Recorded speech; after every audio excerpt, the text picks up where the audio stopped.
Eu quero saudar a você, meu amado irmão, com a gloriosa paz do nosso Senhor Jesus Cristo.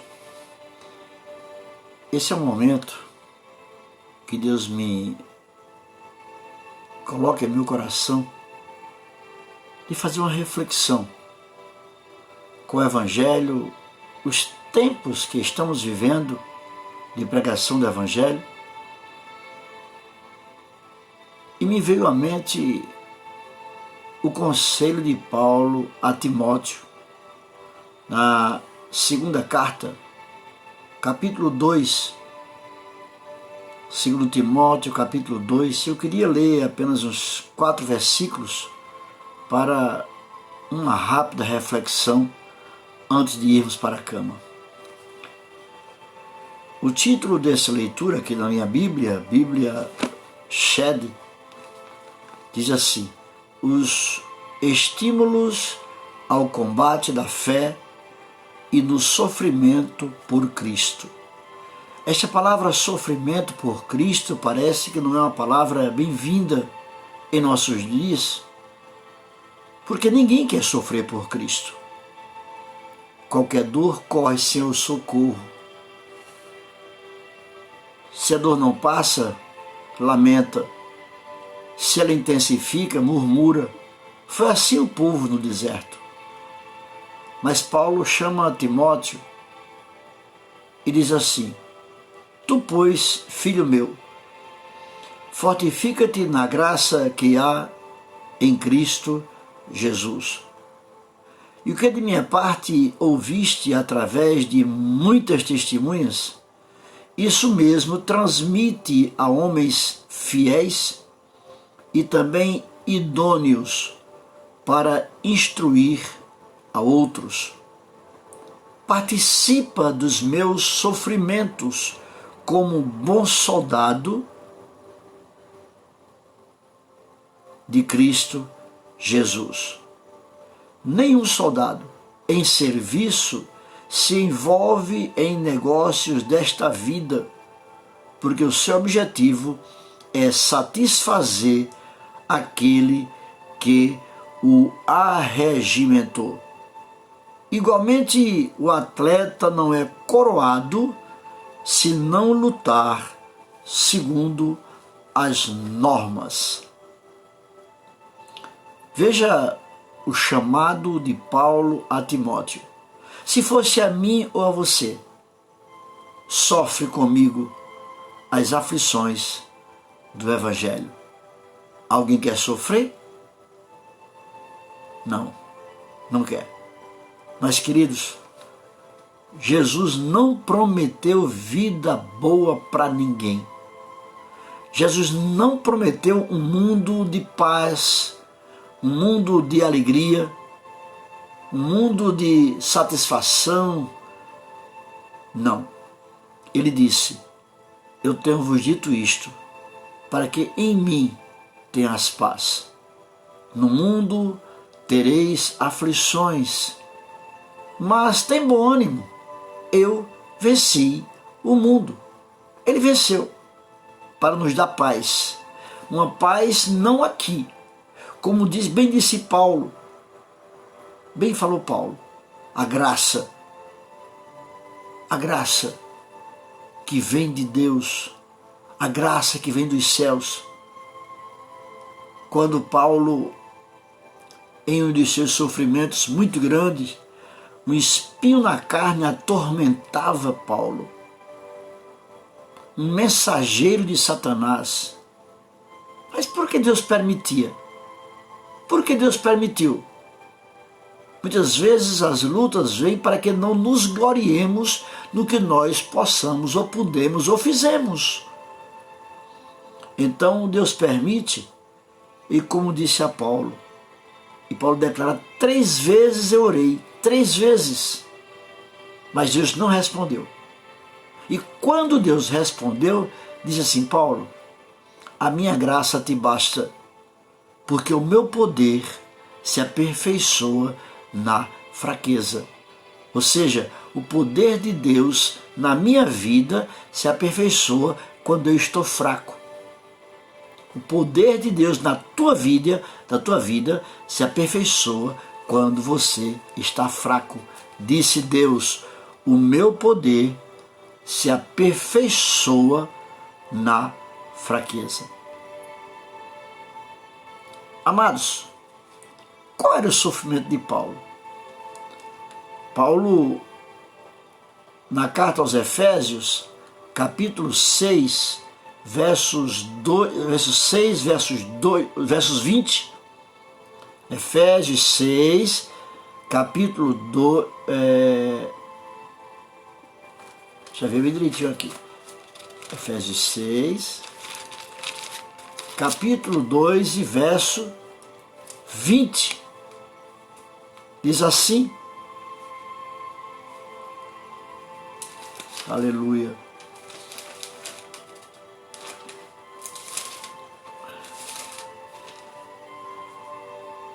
pelo qual sou embaixador em cadeias,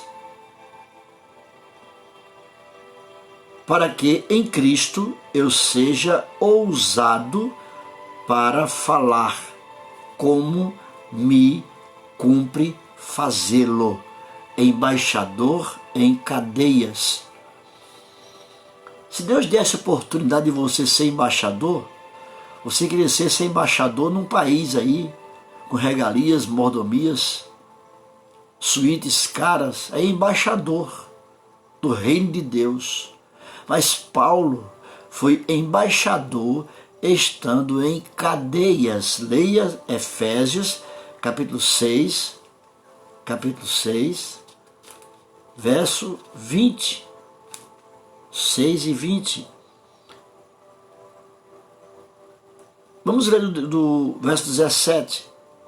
Tomai também o capacete da salvação e a espada do Espírito, que é a palavra de Deus, com todo o coração e súplica, toda oração e súplica, orando em todo o tempo no Espírito, e para isto vigiando com toda perseverança e súplica por todos os santos e também por mim, para que me seja dada no abrir da minha boca a palavra para, com intrepidez, fazer conhecido o mistério do Evangelho, pela qual sou embaixador em cadeias. Ele foi chamado para pregar o Evangelho como embaixador, preso em cadeias, falando do amor de Deus. Mas não é só Paulo. Quando limos, vamos voltar para o Velho Testamento, no livro do profeta Jeremias. Jeremias, capítulo 33. Leia. Promessas de paz e prosperidade. Em que lugar Jeremias recebeu de Deus essas promessas de paz e prosperidade? Capítulo 33, versos 1.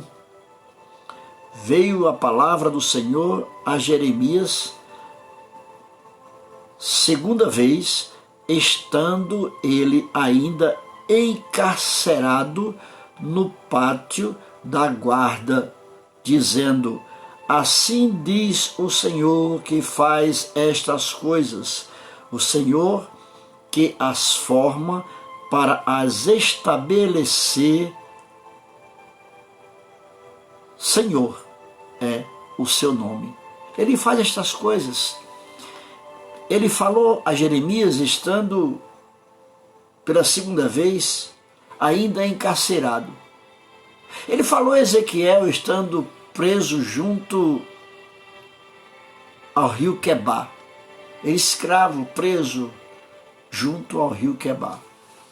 Mas hoje os crentes, os irmãos, os pregadores, os grandes nomes dos pregadores, os grandes nomes entre os cantores, querem pregar o Evangelho e cantar louvores a Deus em palcos iluminados. Palcos iluminados. É bom? sendo foco em algumas igrejas, irmãos, na parte escura, luzes apagadas, e os apresentadores em palcos iluminados. Ezequiel estava cativo junto ao rio Quebar, quando ouviu o Senhor falar com ele. Jeremias encarcerado. Foi lá que Deus falou para ele segunda vez. Paulo, já lemos, em prisões, em cárcere.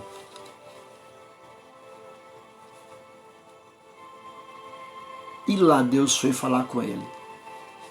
Queridos, o segredo é ser fiel a Deus. O segredo é ser fiel a Deus. Pelo qual, verso 20, capítulo 6, sou embaixador em cadeias, para que em Cristo eu seja ousado para falar como me cumpre fazê-lo. Timóteo, sofre comigo as aflições. Imagina que talvez ele quisesse dizer, Timóteo, vamos para um banquete, lá eu converso contigo. Timóteo, vai fazer uma festa na casa do irmão. Vamos falar para aquela festa, comer, nos alegrar no Senhor? Não. Timóteo, sofre comigo as aflições do Evangelho. Amados irmãos, eu citei 2 exemplos. Jeremias 33, Deus falando com ele ainda é encarcerado. Citei o exemplo de Ezequiel, cativo junto ao rio Quebar.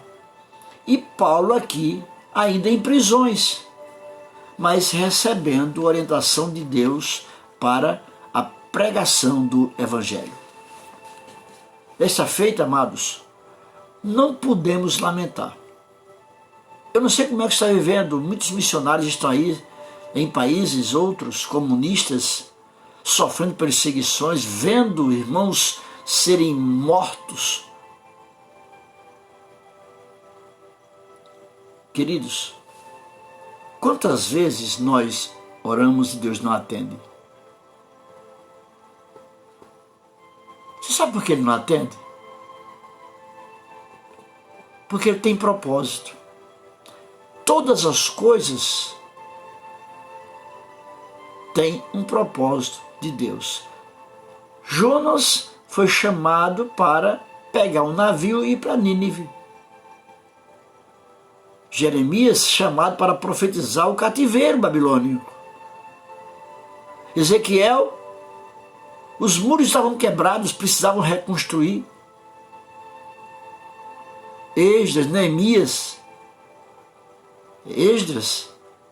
Neemias, foram instrumentos para trazer o povo de volta e que tiveram que reconstruir os muros. Salomão, para construir o templo. E assim, eu e você fomos chamados nesta geração para quê? Para quê? Você sabe? Porque eu sei.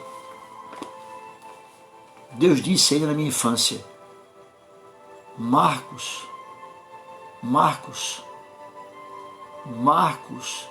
tu és meu.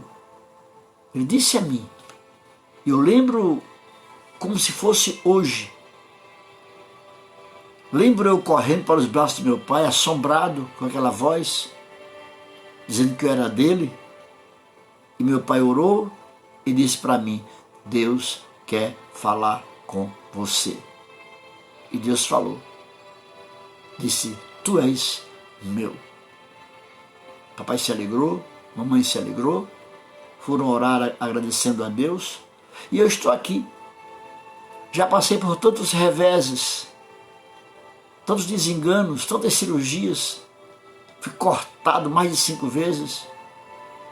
Mas eu estou aqui, dizendo para você, que Deus se utiliza do vaso do jeito que Ele quer. Às vezes o vaso está bonito, pintadinho, decente, mas o oleiro vê algo diferente no vaso. Um defeito, uma pedrinha, um ramo. Aí sabe o que ele faz? Ele vem e quebra, desmancha o vaso. Ele quebra o vaso. Aí amassa o barro e faz outro vaso que apraz ao seu coração.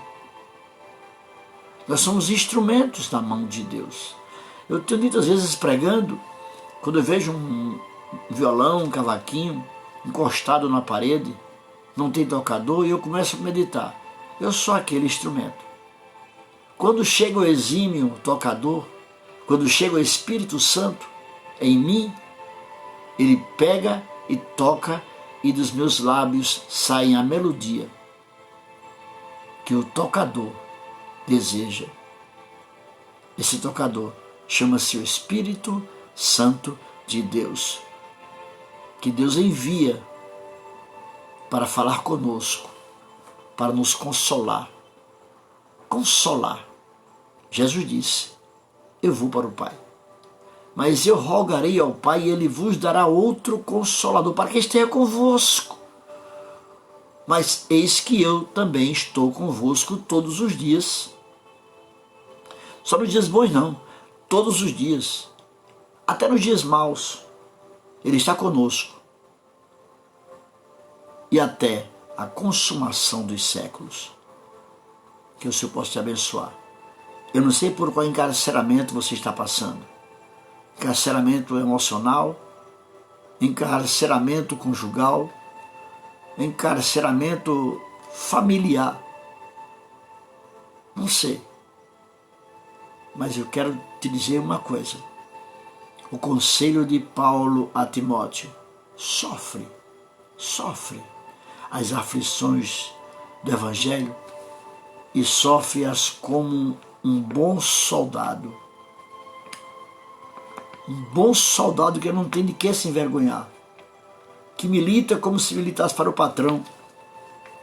O soldado milita para o capitão, que comanda. Pelo que sou embaixador em cadeias, para que em Cristo eu seja ousado para falar como me cumpre fazê-lo. Deus te deu voz e Deus te disse: ide. Deus te deu competência e te disse: ide. Deus te deu instrução e disse: ide e fazei discípulos em todas as nações, batizando-as em nome do Pai, do Filho e do Espírito Santo. Não é no seu nome nem no meu nome, não. Como Paulo disse aos de Corinto: foi eu que batizei vocês? Eu batizei vocês em meu nome? Não, eu batizei, mas no nome de quem? No nome de Jesus, no nome do Pai e no nome do Espírito Santo. Essa é a nossa segurança. Queridos, que você possa entender essa palavra. Reflita, compartilhe com as suas redes sociais, com seus amigos, e reflitam nessa palavra. Deus tem propósito. Deus tem propósito. E o seu propósito só cumpre-se no tempo. Não adianta você orar e dizer: eu quero hoje, Senhor. Senhor, hoje. Senhor, eu quero hoje. Aí Deus está olhando para você e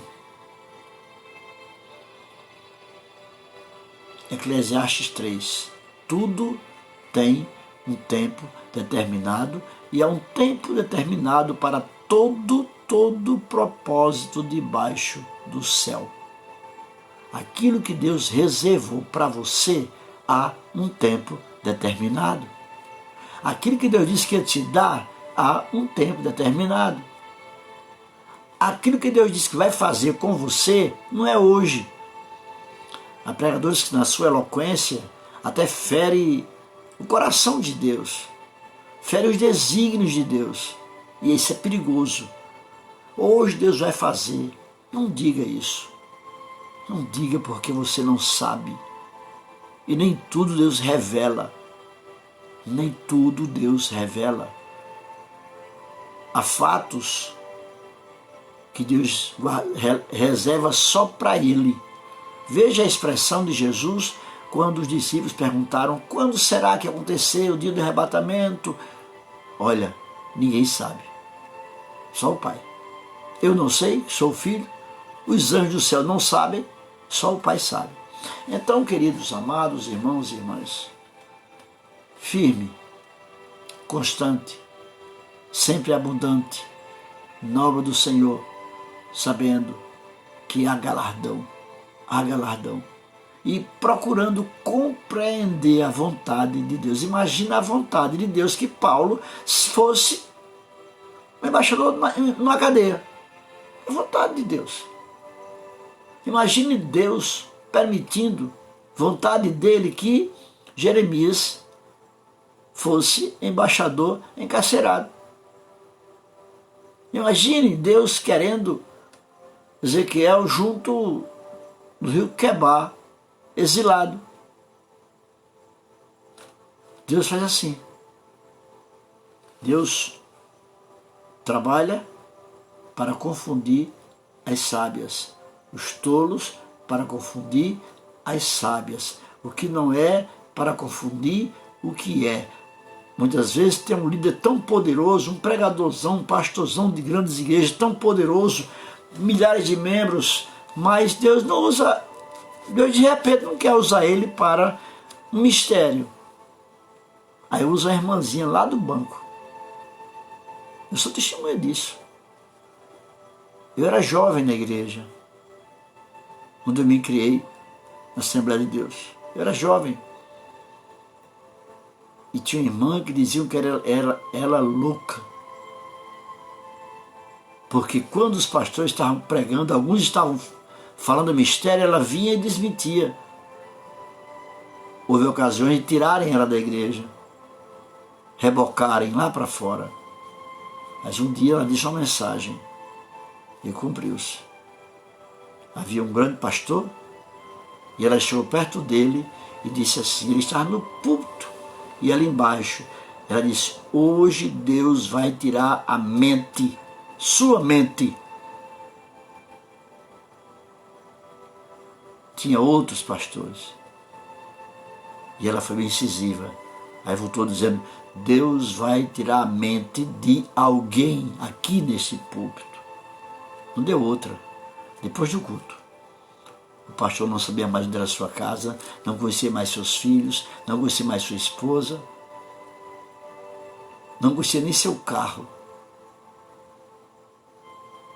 Deus tirou a mente. Sabe por quê? Duvida ou banaliza a vontade de Deus. Jamais eu vou dizer: olha, nesta noite Deus vai fazer. Não. Eu vejo assim: nesta noite Deus pode, de acordo com a sua vontade, fazer. E Ele pode. Ele faz o que Ele quer, porque Ele é soberano. Amém? Fique com essa palavra de Paulo a Timóteo. Timóteo, meu filho, sofre comigo as aflições do Evangelho. Minha amada irmã, meu amado irmão, sofre as aflições do Evangelho. Jesus falou: no mundo tereis aflições, mas tem bom ânimo. Uma coisa que Ele quer que você tenha é bom ânimo, é saber esperar. Imagina a prova de Abraão. Abraão, pega teu filho Isaque e mata. Oferece um sacrifício para mim. Imagina a aflição de Abraão. Pegar Isaque, pegar o cutelo, pegar o fogo, pegar a lenha e rumar para Moriá, o local do sacrifício. Mas ele foi. Ele foi aflito? Foi. Mas foi. Ele foi triste? Foi. Mas foi. Isaque perguntou: pai, quando chegou perto do monte do supremo sacrifício, Isaque pergunta: pai, eu estou vendo aqui o cutelo, estou vendo a lenha, estou vendo o fogo, estou vendo os animais, estou vendo, mas não estou vendo o cordeiro do sacrifício. Aí Abraão disse: filho, Deus para si um cordeiro proverá. E rumaram com fé. É um desafio de Deus para provar a fé de Abraão. E quando Abraão chegou no lugar, preparou o altar, amarrou o filho, imagine, amarrou, e já era um adolescente, um rapazinho, amarrou, colocou sobre o altar, e quando levantou o cutelo, aí Deus interveio: Abraão, não faças isso, agora eu sei que temes a Deus. E Abraão olha de lado e encontra um cordeiro. Deus substituiu o cordeiro para Abraão imolar, um cordeiro que tomou o lugar de Isaac. Vamos fazer uma analogia? O cordeiro de Deus, que ele proveu, tomou o meu lugar e o teu. Nós estávamos indo para o sacrifício com o pecado de Adão, estávamos indo para o precipício, para o sacrifício. Mas Deus proveu um cordeiro. Sabe quem? Seu próprio filho. Amados irmãos, reflitamos essa palavra. E as lutas que te afetam, as dificuldades, as injúrias, as calúnias, os xingamentos,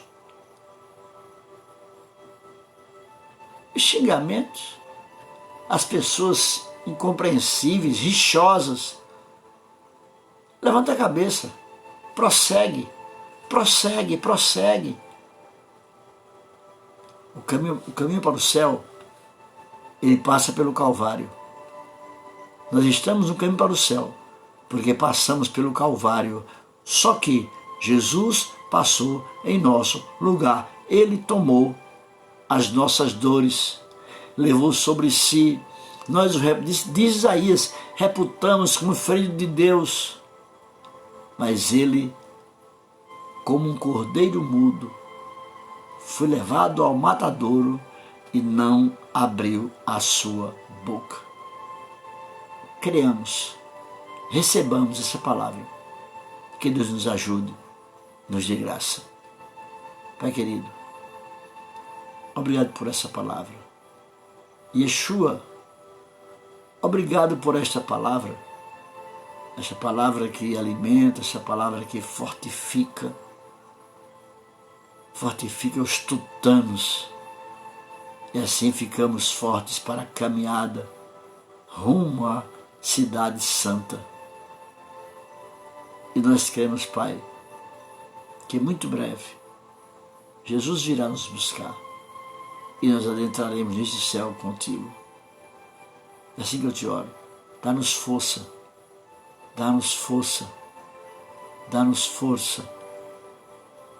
para que possamos dizer como Paulo: posso todas as coisas naquele que me fortalece. Esse é um versículo que algumas pessoas citam ele como se fosse um álibi. Posso tudo que vier eu posso. Devia entender melhor. Quando Paulo diz, Filipenses 4:13, posso todas as coisas naquele que me fortalece, é preciso que leia também os versículos anteriores, 11, o 12 e o 13. O que é que diz? O que é que diz o 11? Digo isto não por causa da pobreza, porque aprendi a viver contente em toda e qualquer situação. Verso 12, tanto sei estar humilhado, como também sei ser honrado, de tudo e em todas as circunstâncias já tenho experiência, tanto de fartura como de fome, assim de abundância como de escassez. Tudo posso naquele que me fortalece. Não é que eu posso tudo, eu posso conquistar, tudo eu posso fazer, tudo eu posso empreender, não. É tudo eu posso suportar, Fome, está lá verso 12. Verso 12. Ser humilhado, ser exaltado, ser honrado, ter abundância, ter experiência, tanto de fartura como de fome, abundância, escassez. Ele sabia passar, ele tinha poder, ele poderia passar por todas essas situações, porque tudo ele podia naquele que fortalece. Outro dia eu vi uma irmã dizendo assim, não, eu posso comprar um carro novo porque eu posso, tudo aquilo fortalece. Eu posso fazer isso, eu posso viajar para o exterior porque eu posso tudo naquele que me fortalece. Não é assim, tem que ler o contexto da leitura. Tem que ler.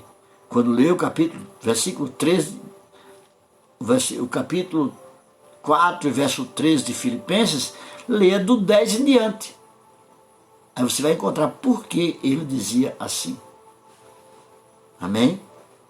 Qualquer dúvida, você pode entrar no comentário desse Instagram ou do Facebook, estou compartilhando, e a gente pode conversar e eu posso te explicar mais alguma coisa.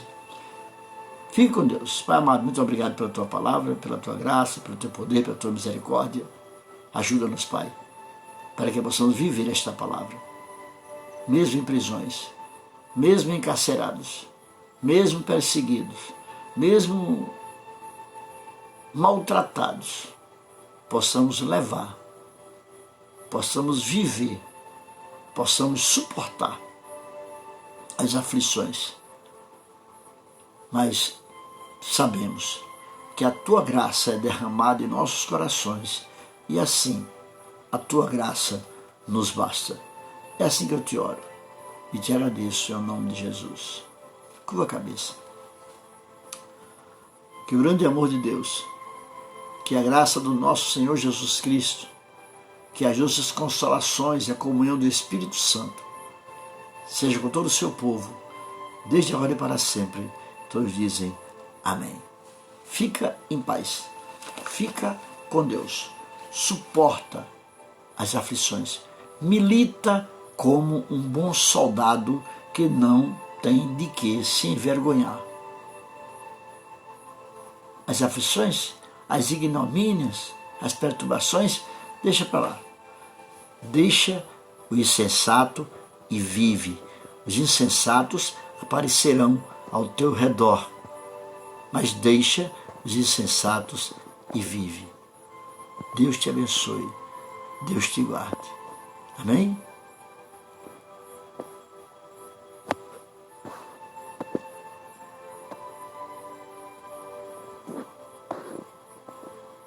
Glória a Deus.